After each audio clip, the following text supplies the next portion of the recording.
Hello, it is 9 p.m. in RTD. It's time to English New Edition. For tonight headlines, we have the official launch of Interlocal tournament in Tajora.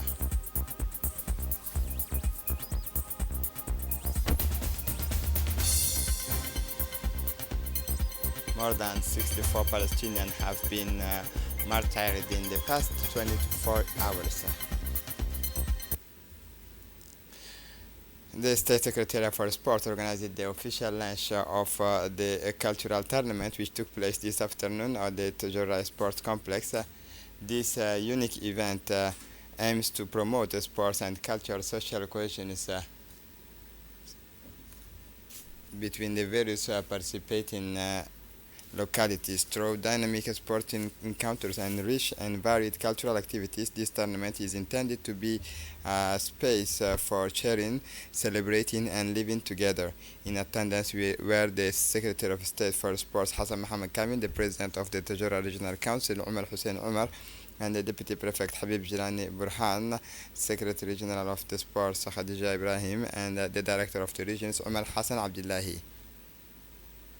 Ms. Hasna Ali Hassan, President of the Tajura Women's Association, in his remarks, the State Secretary for Sports has said that through each sporting disciplines and each cultural event, our values of peace, respect, unity, and excellence are being expressed in line with the general policy of the head of state, His Excellency Ismail Omar Gelle.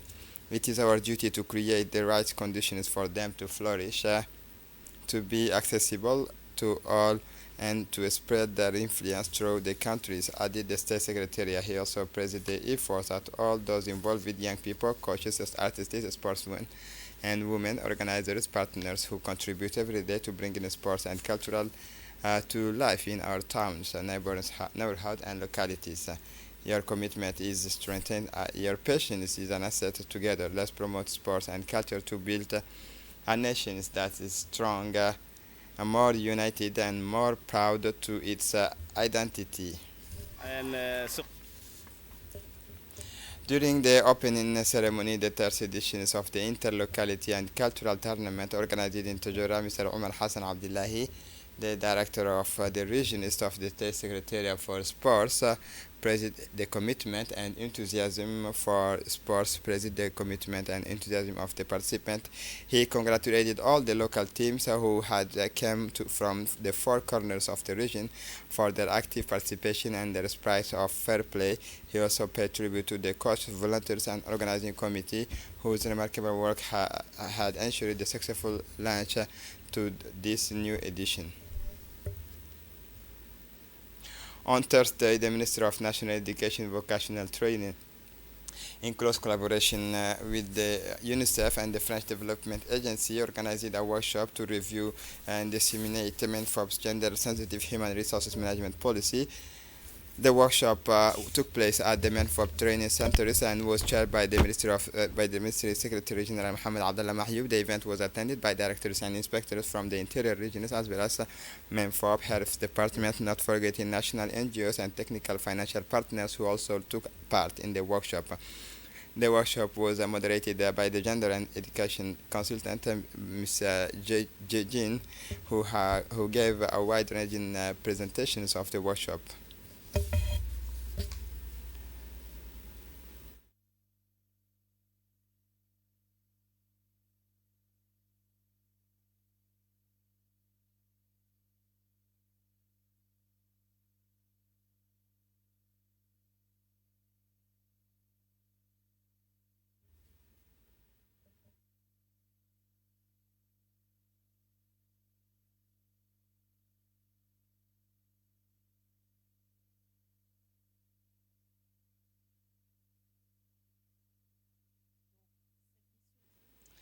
The Secretary General of the Ministry of National Education, Vocational Training, Tech, that has indicated that these 3 days of workshop executive from MENFOBs, UNICEF, and national NGOs will work on validating the budget actions plans and the communication plan for the National Girls Education Strategy 2025-2035. On Friday, 18 April 2025, the Djibouti Swimming Federation organized a competition day dedicated to identify young swimming talent, particularly in the cadet and junior category. The aim of the event, which took place at Djibouti National Swimming Pool, was to identify the most promising male and female swimmers with a view to integrating them into the national team. Around 50 athletes from Djibouti's three regions, Djibouti City, Oboka, and Tejera, took part in the competitions, demonstrating the country's commitment to developing sports in different parts of the country. These are the best swimmers who have stood up at previous regional swimming days. Over the course of the various races, the athletes demonstrated a good command of the techniques needed to succeed in a freestyle swimming event in the pool, such as effectively managing a good turn, striking a good balance between powers and energy. As usual, in response to a pressing humanitarian need, the Djiboutian Coast Guard, under the leadership of its commander Colonel Ais Omar Bogorre, once again demonstrated its commitment to national solidarity by organizing a blood donations operation at Dar al-Hannan Hospital. A total of 200 Coast Guard officers volunteered to donate their blood with the aim of saving lives and supporting those of their compatriots who find themselves in serious situations. This initiative is part of the Coast Guard ongoing effort to respond to the country's urgent humanitarian needs. Colonel Waaz Omar Bogore, commander of the Coast Guard, accompanying the Director General of the Djibouti University Hospital, Dr. Omar Mahmoud Ismail, provided the smooth running of the operations in the presence of the authorities of Dar al-Hannan Hospital. Together, they reiterated the importance of maintaining this blood donation operation and passed on the necessary instructions to the Chief Medical Officer of the Coast Guard to ensure that this initiative continues in the future. The impact of this operation is significant, particularly for pregnant women requiring transfusions during childbirth. The blood supply becomes crucial to guarantee their health and that of their children. The winners of the Harris State Grand Prize, Abdul Qadir Humad, accompanying the Vice President of the Bulaus Commune and his team, paid a courtesy visit to the southern region of Ali Sabih. The visit was part of this commitment to helping people with disability. The winner first met the Deputy Prefect of Ali Sabih, Saida Waberi Asowe, who expressed her unwavering support for the Disability Sports Project. The Deputy Prefect said, "I am determined to support this project, which aims to promote the inclusion of people with disability in our society." At the Handy Sport Awareness Action, Mr. Abdul Qadir Humad led a session dedicated to people with disability, discussing the opportunity and resources available for their development through sports. A session was also organized for coaches to provide them with tools and methods to better support disabled athletes.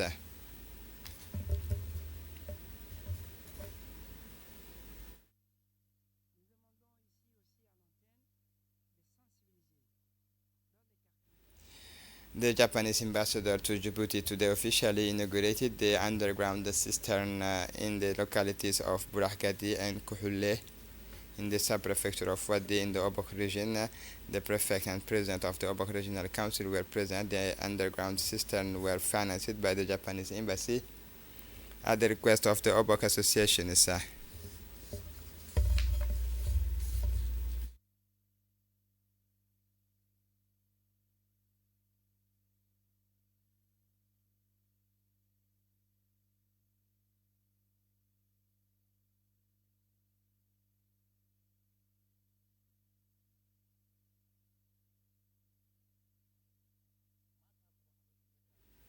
For the international scene, the Gaza Israel kills 11 people, including 2 children, in a drone strike. At least 45 Palestinians killed in an intensified attack across the Gaza Strip on Thursday. At least 11 Palestinians, including 2 children and a woman, were killed on Thursday evening in an Israeli drone strike targeting a residential house in northern Gaza, according to Palestinian sources.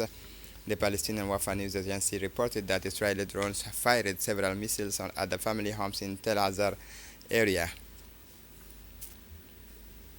The first constitutive meeting of the International Parliamentary Group in support of Palestine was held in Istanbul with the participation of parliament from 13 Arab and Islamic countries, in addition to the presence of the Turkish President Recep Tayyip Erdogan. The group aims to strengthen international parliamentary solidarity with the Palestinian cause and to defend the legitimate rights of the Palestinian people, in particular the right of the self-determination and independence of the state of Palestine on the borders of 4 June 1967 with East Jerusalem as its capital. And this is it for the news. Thanks for watching us. Have a good evening.